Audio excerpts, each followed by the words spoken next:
Hello guys, rough cut ചെയ്ത സെഷനിൽ നിന്നും ഡബ് ചെയ്ത ഫയൽ നമുക്ക് എങ്ങനെ സെഷൻ ഇമ്പോർട്ട് അല്ലാതെ ഫൈനൽ വീഡിയോയിലോട്ട് കൊണ്ടുവരാൻ നോക്കാം.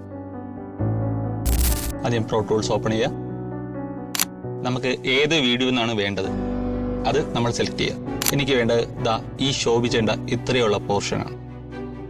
ഈ പോർഷൻ നമ്മൾ option command group G select ചെയ്യുക, പേരിടുക എ, ഫയൽ സൈഡിലെടുക്കുക, എക്സ്പോർട്ട് ക്ലിപ്പ് ഗ്രൂപ്പ് ചൂസ്.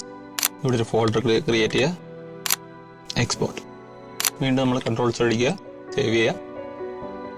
നമുക്ക് എങ്ങോട്ടാണ് കൊണ്ടുപോകേണ്ടത്? ഈ വീഡിയോയിലോട്ടാണ് കൊണ്ടുപോകേണ്ടത്. അപ്പോൾ നമ്മൾ വീണ്ടും ഫയൽ, ഇമ്പോർട്ട് ക്ലിപ്പ് ഗ്രൂപ്പ്, ഇവിടെ എ എന്ന് പറയുന്ന ഫോൾഡറാണ്. ഈ ഫയലിനെ ഇവിടെ വയ്ക്കുക, മാച്ച് ചെയ്യുക.